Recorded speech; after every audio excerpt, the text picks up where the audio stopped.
नमस्कार, स्वागत है आप सबका राजनीति के इस अखाड़े में। मेरा नाम है अजय सितिया। मित्रों, आजकल राजनीतिक दलों में एक दूसरे को देशद्रोही कहने की हवा चल रही है। सबसे पहले अजय माकन ने अरविंद केजरीवाल को देशद्रोही कहा था। फिर राहुल गांधी ने मोहन भागवत को देशद्रोही कहा। फिर भाजपा ने राहुल गांधी को देशद्रोही कहा। अजय माकन का केजरीवाल को देशद्रोही कहना उन्हें राजनीतिक तौर पर थोड़ा महंगा पड़ा। विदेशी और भीतरी दबावों में राहुल गांधी ने उन्हें केजरीवाल को देशद्रोही कहने से रोक दिया था, वरना वह तो केजरीवाल के देशद्रोह के कई सबूत देने वाले थे। लेकिन अजय माकन ने अब फिर कहा है, दोहराया है कि उन्होंने सोच समझकर केजरीवाल को देशद्रोही कहा है और वह अपने बयान पर कायम है। संदीप दीक्षित और अजय माकन ने ठान लिया है कि केजरीवाल के खिलाफ राहुल गांधी बोले न बोले, वे दोनों खुलकर बोलेंगे। और अजय माकन का बोलने का मतलब है हाईकमान, क्योंकि वह कांग्रेस के राष्ट्रीय कोषाध्यक्ष भी हैं। संदीप दीक्षित और अजय माकन ने शराब घोटाले को पूरे जोर शोर से उठाना शुरू कर दिया है। आतिशी मार्लेना ने यह कहकर कांग्रेस और भाजपा को नया हथियार दे दिया है कि आम आदमी पार्टी की सरकार बनी तो एक बोतल के साथ एक बोतल वाली शराब नीति वापस लाएंगे। दिल्ली की जनता को पानी दे सकें या न दे सकें, लेकिन शराब घर घर पहुंचाएंगे। और दिल्ली में जिस प्रकार शराब घोटाले के खिलाफ हवा बनी है, उसे दोबारा दोहराना और यह कहना कि हम उस शराब नीति को वापस लाएंगे, जबकि जब जांच शुरू हुई थी तो हड़बड़ी में वह शराब नीति वापस ले ली थी। तो अब संदीप दीक्षित और अजय माकन ने कहा है कि भ्रष्टाचार का पैसा, शराब घोटाले का पैसा खत्म हो गया होगा, चुनावों में इसलिए चंदा मांग रहे हैं और फिर सरकार बनने के बाद ख्वाब देख रहे हैं कि वह फिर से शराब नीति को लागू करके, उसी शराब नीति को लागू करके फिर से रिश्वत का पैसा इकट्ठा करेंगे। और जिन क्षेत्रीय दलों ने राहुल गांधी पर दबाव बनाया था कि भले ही कांग्रेस और आम आदमी पार्टी आमने सामने चुनाव लड़ें, लेकिन केजरीवाल को देशद्रोही ना कहें, उसी विपक्ष के कुछ दलों ने मोहन भागवत को देशद्रोही कहने पर राहुल गांधी का समर्थन किया है। अब इस देश में कौन मानेगा कि राष्ट्रीय स्वयंसेवक संघ देशद्रोही हो सकता है? देशद्रोह का कोई एक सबूत आज तक कांग्रेस दे नहीं पाई। दो दो तीन तीन बार आरएसएस पर बैन लगाने के बावजूद बैन को हटाना पड़ा, क्योंकि आरएसएस के खिलाफ कोई सबूत दे नहीं पाई। ममता बनर्जी ने मोहन भागवत के खिलाफ उसी भाषा का इस्तेमाल किया है जिस भाषा का इस्तेमाल राहुल गांधी ने किया था। अब मुकदमेबाजी का दौर शुरू होना है। कांग्रेस मोहन भागवत के खिलाफ देशद्रोह का मुकदमा दायर करवाने की तैयारी कर रही है और भाजपा राहुल गांधी के खिलाफ देशद्रोह का मुकदमा दाखिल करने की तैयारी कर रही है और जगह जगह पर मुकदमे दायर होंगे। दर्जनों के हिसाब से मुकदमे दोनों के खिलाफ दायर होने की संभावना बन गई है।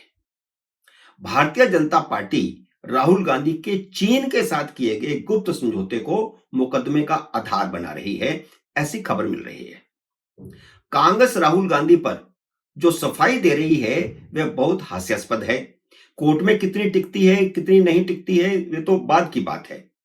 लेकिन जो इंडी गठबंधन के पूर्व सहयोगियों के पल्ले भी नहीं पड़ रही है, वह कोर्ट में कैसे टिकेगी कह नहीं सकते, क्योंकि कांग्रेस के पूर्व के सहयोगी दल, इंडिया अलायंस के सहयोगी दल राहुल गांधी की दलील या कांग्रेस की दलील को मानने को तैयार नहीं है, उनके समर्थन में बयान देने को तैयार नहीं है। मैं पूर्व सहयोगी इसलिए कह रहा हूं, पूर्व इंडिया अलायंस इसलिए कह रहा हूं क्योंकि कांग्रेस ने अपनी तरफ से इंडिया अलायंस को खत्म कर दिया है। कांग्रेस के प्रवक्ता पवन खेड़ा ने साफ साफ कहा है कि यह अलायंस सिर्फ लोकसभा चुनाव के लिए था। कांग्रेस की तरफ से जो सफाई राहुल गांधी के बयान पर दी गई है कि राहुल गांधी ने उन संवैधानिक संस्थाओं के खिलाफ लड़ने की बात कही थी जिन पर भाजपा और आरएसएस का कब्जा हो गया है।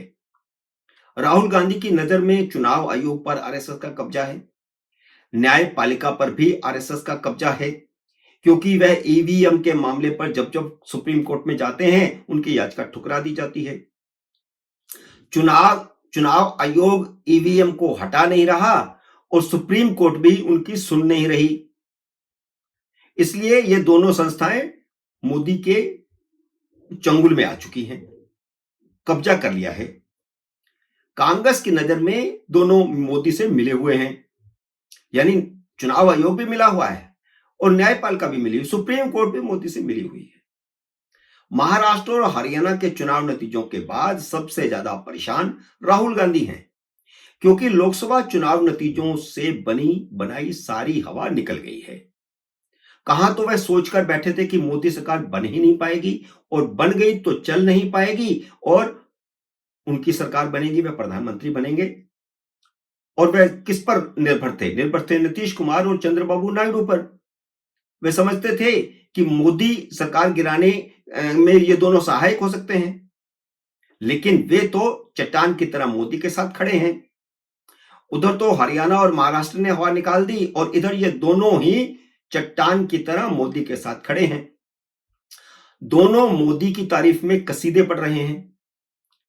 अब तो जम्मू कश्मीर के मुख्यमंत्री जो इंडिया अलायंस का हिस्सा हैं, जिनको अभी भी कंफ्यूजन है कि इंडिया अलायंस है या नहीं, उमर अब्दुल्ला, उन्होंने भी मोदी के पक्ष में उनके कसीदे पढ़ने शुरू कर दिए हैं।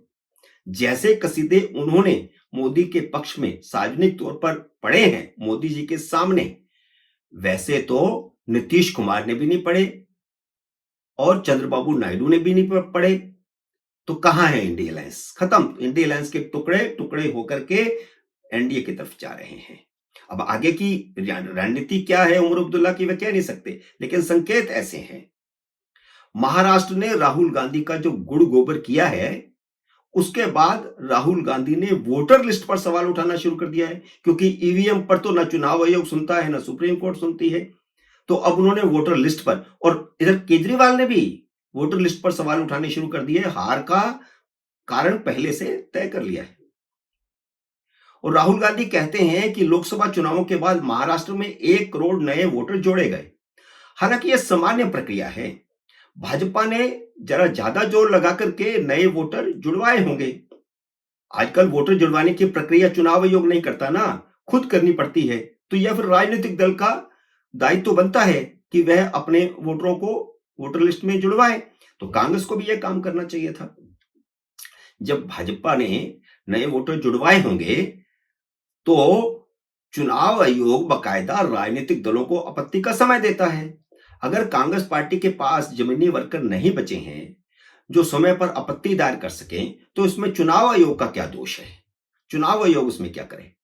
कांग्रेस की सफाई यह है कि क्योंकि कांग्रेस को संवैधानिक संस्थाओं, चुनाव आयोग और न्यायपालिका से लड़ना पड़ रहा है, इसलिए वह एक तरह से देश के साथ लड़ रही है। राहुल गांधी ने यह कहा है। राहुल गांधी ने देश के खिलाफ लड़ने की बात नहीं कही, क्योंकि देश की संवैधानिक संस्थाएं इस तरह की गड़बड़ी कर रही हैं, मोदी की गोदी में जाकर के बैठ गई हैं, इसलिए उनसे जो लड़ना पड़ रहा है, तो वो बात राहुल गांधी ने कही। वैसे कांग्रेस का यह तर्क खुद उनके सहयोगी दलों को पच नहीं रहा, इसलिए किसी भी विपक्षी पार्टी ने राहुल गांधी के बयान का समर्थन नहीं किया है।